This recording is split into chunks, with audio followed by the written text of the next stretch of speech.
Karena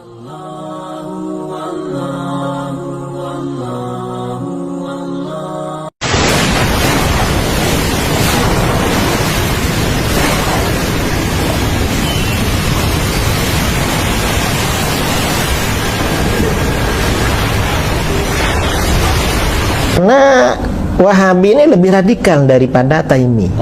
Iya. Dan Taimi ini kan setelah meninggal memang pemikirannya kan mati. Dihidupkan lagi oleh pendiri Wahabi ini. Dan nama ini juga dipakai oleh mereka kok. Ulama-ulama Wahabi di dalam kitab-kitabnya menyebut bahwa Wahabi ini merupakan anugerah dari Allah. Untuk membersihkan, anugerah dan hadiah yang luhur. Cuma sekarang pengikutnya malu dengan nama Wahabi. akhirnya Pakai Salafi. Padahal gurunya bangga dengan nama Wahabi.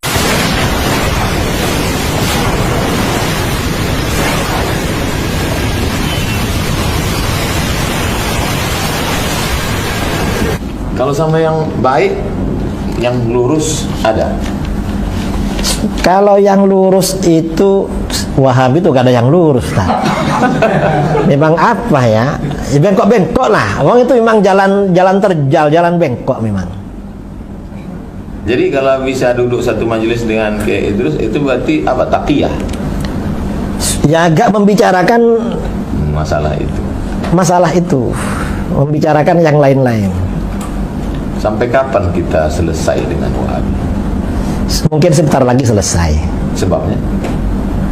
Kan sudah gaduh di Saudi. Oh, ya dana. Sudah.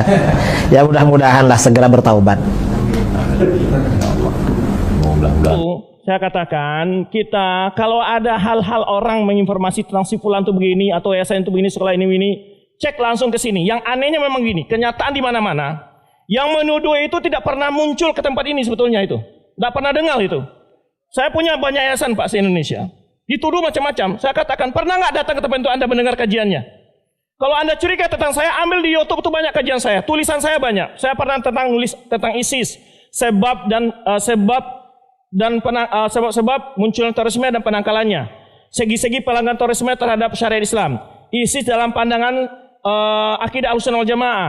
Kemudian pandangan politik Ahlussunnah terhadap penguasa. Kan kita dituduh ini anti penguasa. Saya kupas itu. Kemudian apa itu Wahabi? Dan kan sering juga dituduh ini. Itu Jabr Rahmah aliran Wahabi. Kemudian juga terakhir saya tulis. Itu jurnal resmi, bisa dicari di internet. Di jurnal Istidlal Imam Syafi'i. Terakhir adalah klarifikasi Syekh Muhammad Wahab terhadap tuduhan-tuduhan. Di masanya yang pada hari ini masih dikembangkan tuduhan-tuduhan itu. Sudah itu dijelas dan dijawab. Dan saya juga pernah kumpul dengan Bakas Selampol, Pak. Sama dengan tuduhan itu. Tuduhan-tuduhan yang gak jelas itu. Saya bawa itu makalah-makalah saya dan rekaman video saya tantang. Ini Pak, ini bukti bagaimana kami itu radikalisme atau tidak. Pak Kiai yang menuduh saya sebagai radikalisme, tolong tunjukkan satu tulisannya atau satu ceramahnya. Satu tulisan itu ceramahnya yang membahas tentang kesesatan terorisme radikalisme sampai ke akar-akarnya. Bukan sekadar ngomong sesat-sesat, tapi tidak menjelaskan apa, di mana sesatnya. Dan saya katakan, dan beberapa kali di berbagai media saya katakan, tidak ada dakwah yang benar-benar menghadapi terorisme, radikalisme dari dakwah yang kita bawa. Lihat, TV Roja itu pada umum apa isinya? Radio dan seterusnya. Boleh dilihat. Tidak ada sidik pun kita mempertimbangkan. Demonstrasi aja kita tidak bolehkan. Demonstrasi. Kita tidak bolehkan itu. Kok itu radikalisme? Nah, sabatuahnya, dan sering ambo sawikan, sebetulnya bukan khilaf pendapat, tapi khilaf pendapatan. Turun pendapatan, Pak. Kalau orang kanai tahunan kebenaran itu turun pendapatan. Yang masalah begitu. Menurut informasi tadi dari salah seorang pengurus yayasan, karena sekolah kita ini bermutu, lalu sekolah-sekolah lain anak-anak yang juara masuk ke sini. Akhirnya mereka kurang murid. Ini yang bikin cemburu sebetulnya. Ini memang kesalahan Yayasan Ar-Rahmah ini. Kenapa skalanya bermutu? Itu salahnya. Salahnya di situ, Pak. Di mana-mana begitu. Saya pernah di Madura, di Sumeneb itu berdebat dengan Isur Lamli. Yang itu tokoh NU itu. Saya pernah berdebat dengan dia. Saya itu diundang tanpa diberitahu. Dijebak. Disediakan video. Sampai sekarang nggak berani menyebarkan videonya, Pak. Nggak berani menyebarkan videonya. Karena saya bantah semua tuduhan-tuduhan fitnah dia. Tidak pernah berani menyebarkan videonya. Tuduhan-tuduhan ini nggak ada bukti sebetulnya. Suka mengkafirkan, memang mudah mengkafirkan orang. Tidak mudah itu. Sebagaimana Pak Mui tadi menjelaskan, nggak boleh menyesatkan orang itu nggak mudah. Kalau tidak sesat Anda yang lebih dahulu ditarik ke neraka itu, dipentak pertanggungjawaban di hadapan Allah Subhanahu Wa Taala. Jadi kita tidak jangan gampang mengkafir. Nggak ada kita mengkafir-kafirkan. Ya, maka ini saya katakan kembali, tolong kepada pihak keamanan apapun saja, saya katakan di mana kadang-kadang tolong satu kompi Intel hadir di kajian-kajian saya nggak masalah. Satu kompi Intel dah, kirim. Ada yang curiga nggak? Silakan. Saya katakan nggak ada, kita ini terbuka, nggak ada tertutup. Bahkan setiap kajian ini saya tanya tadi ke pengurus, dia undang nggak? Pejabat-pejabat diundang Ustaz, termasuk Kemenak, tapi nggak pernah datang. Loh, gimana caranya?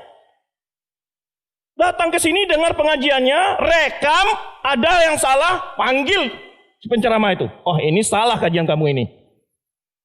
Gitu. Jangan gentleman, jangan fitnah-fitnah. Karena saya mulai dengar, ya, mulai diisukan sebagai aliran Wahabi, mulai diisukan sebagai radikalisme, dan itu dulu awal-awal saya ke sini saya sudah bilang waktu itu. Kalau ada tuduhan-tuduhan, tolong panggil para ustaz ke rumah saya kalau ada kecurigaan. Ya, itu sedikit mukadimah saya jelaskan, ya. Maka pada masyarakat jangan mudah terprovokasi. Jangan mudah terprovokasi dengan tuduhan-tuduhan itu. Apa yang kita ajarkan sini, Bapak-bapak lihat sendiri dalilnya apa, perkataan siapa. Ya, kita tidak pernah mengajak ke ormas tertentu, aliran tertentu, tidak ada. Kita mengajak kepada Al-Qur'an dan Sunnah sesuai pemahaman para sahabat. Itu selesai. Muhammadiyah kah dia, NU kah dia, parti dia, siapapun dia. Ini kita ajak semua. Kita tidak mengajak orang ke ormas tertentu. Ya, dakwah kita bukan. Dakwah kita adalah berlomba dalam mencapai kebaikan. Maka kualitas sekolah kita tingkatkan demi menyebarkannya dakwah. Begitu memang. Dan memang begitu dasarnya rasa kecemburuan sebetulnya yang tidak bersiap bersaing membuat sebagian orang membuat fitnah ini. Itu saya ada temui di berbagai tempat begitu memang. Kadang-kadang karena pengajian mereka sepi, pengajian kita ramai, itu jadi masalah juga, Pak. Jadi masalah.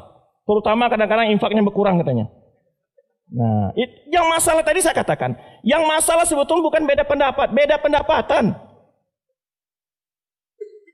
Ya. Nah, kita ini dalam berdakwah tidak mematok angka-angka, Pak. Nggak ada ustaz-ustaz diundang ke sini tuh harus dibayar sekian puluh juta. Nggak ada. Nggak ada kita begitu.